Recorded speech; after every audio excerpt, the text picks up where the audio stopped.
അപ്പോ മുഖ്യമന്ത്രിയും മന്ത്രിമാരും ചേർന്നിട്ട് കുറച്ചു നാൾ മുമ്പ് ചിലരെയൊക്കെ ഒന്ന് ഞോണ്ടിയിട്ടുണ്ടായിരുന്നു. ഇപ്പതാ മോദി ഡൽഹിയിൽ പണിയും തന്നു, ഇനിയിപ്പോ എന്ത് ചെയ്യും മല്ലയ്യ എന്നും പറഞ്ഞ് ശിവൻകുട്ടിയും പിണറായി വിജയനും മുഖത്തോട് മുഖം നോക്കിയിരിക്കുന്നുണ്ടാവും. നമസ്കാരം.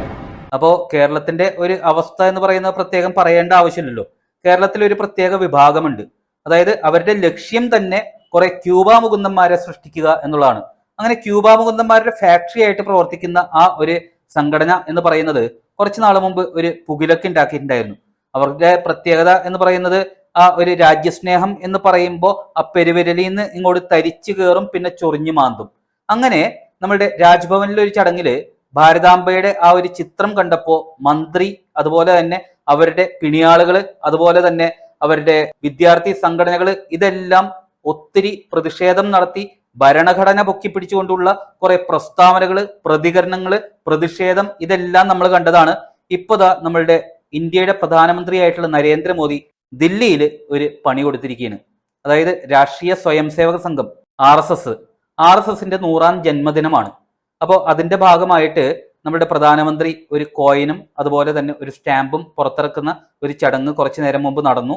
അപ്പോൾ അതില് കൃത്യമായിട്ട് ഒന്നാമത്തെ ആ ഒരു സൈഡ് എന്ന് പറയുന്ന നാണയത്തിന്റെ അവിടെ അശോക സ്തംഭവും 100 രൂപയുമാണ് കാണിച്ചിരിക്കുന്നത്. അതായത് 100 രൂപ കോയിനാണ് എന്നുള്ളത് മനസ്സിലാക്കാം.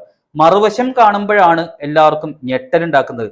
എല്ലാവർക്കും എന്ന് പറഞ്ഞു കഴിഞ്ഞാൽ രാജ്യസ്നേഹികൾക്കൊന്നും ഞെട്ടലുണ്ടാവില്ല. കാരണം ആർ എസ് എസിന്റെ പങ്ക് എന്ന് പറയുന്നത് എല്ലാവർക്കും അറിയാവുന്നത് തന്നെയാണ്. പക്ഷെ അത് അംഗീകരിക്കാത്ത ഒരു വിഭാഗം, കൂപമണ്ഡൂകങ്ങൾ എന്നൊക്കെ പറയാവുന്ന, രാജ്യത്തിന് ഒരു ഗുണവുമില്ലാത്ത ഒരു വിഭാഗമുണ്ടല്ലോ നമ്മളുടെ കേരളത്തില്. അപ്പോ ആ ഒരു വിഭാഗത്തിന് ഞെട്ടലുണ്ടാക്കും എന്നുള്ളതാണ് സത്യാവസ്ഥ. അതായത് മറുവശത്ത് കാണിച്ചിരിക്കുന്നത് യഥാർത്ഥത്തിൽ ആ രാജ്ഭവനിൽ കണ്ട ഭാരതാംബയെ തന്നെയാണ്. ഒപ്പം പ്രണാമം അർപ്പിച്ചുകൊണ്ട് നിൽക്കുന്ന സ്വയം സേവകരും ഉണ്ട് ആ നാണയത്തില്. പിന്നെ ഈ സ്വയം സേവകര് സ്ഥിരമായിട്ട് ജപിച്ചു നടക്കുന്ന ഒരു മന്ത്രവുമുണ്ട്. രാഷ്ട്രായ സ്വാഹ ഇതം രാഷ്ട്രായ ഇതം നമഃ എന്ന് പറയുന്ന ആ ഒരു മന്ത്രവും അതിൽ ആലേഖനം ചെയ്തിട്ടുണ്ട്. മാത്രമല്ല സ്റ്റാമ്പ് ആണെന്നുണ്ടെങ്കിലും 1963 റിപ്പബ്ലിക് ദിന പരേഡില് സ്വയം സേവകര് നടത്തിയ ഒരു മാർച്ച് ഉണ്ട്.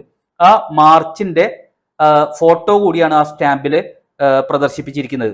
അങ്ങനെ കൃത്യമായിട്ട് ആർ എസ് എസിന്റെ ആ ഒരു രാഷ്ട്ര നിർമ്മാണത്തിൽ ഉണ്ടായിരുന്ന ആ പങ്ക് എന്ന് പറയുന്നത് കൃത്യമായിട്ട് കാണിച്ചിട്ടുണ്ട്. മാത്രമല്ല ഇപ്പോഴും ഈ വയനാട് ദുരന്തത്തിൽ വരെ ആർ എസ് എസ് സഹായത്തിന് വേണ്ടി എത്തിയ ആ കാര്യം, അതുപോലെ തന്നെ സ്വാതന്ത്ര്യ സമരത്തിൽ ആർ എസ് എസിന് പങ്കുണ്ടായിരുന്ന കാര്യം, അങ്ങനെയുള്ള കാര്യങ്ങളെല്ലാം വ്യക്തമായിട്ട് പ്രധാനമന്ത്രി ആ ഒരു യോഗത്തില് കൃത്യമായിട്ട് വിവരിച്ചു കൊടുത്തു എന്നുള്ളതാണ് സത്യാവസ്ഥ. പിന്നെ നമ്മളുടെ ഡൽഹി വിദ്യാഭ്യാസ മന്ത്രി ആ ചടങ്ങിൽ പങ്കെടുത്തിട്ടുണ്ടായിരുന്നു. അദ്ദേഹം അവിടുത്തെ സിലബസിൽ ഈ ആർ എസ് എസിനെ കുറിച്ചുള്ള ആ ഒരു ഭാഗങ്ങൾ, അല്ലെങ്കിൽ അതിനെക്കുറിച്ച് കുട്ടികൾക്ക് ആ ഒരു പ്രബോധനം നൽകുന്ന കാര്യങ്ങൾ പാഠ്യവിഷയമായിട്ട് ഉൾപ്പെടുത്തും എന്നൊക്കെ പറഞ്ഞു. അങ്ങനെ കേരളത്തില് ഭാരതാംബയെ ഉയർത്തിപ്പിടിച്ച് പ്രതിഷേധം എന്ന് പറയുന്ന ആ ഒരു കലാപരിപാടി നടത്തിയവർക്ക് എല്ലാവർക്കും നെഞ്ചത്ത് തന്നെ നല്ലൊരു കുത്താണ് വെച്ചു കൊടുത്തിരിക്കുന്നത് എന്ന് തന്നെ പറയേണ്ടി വരും.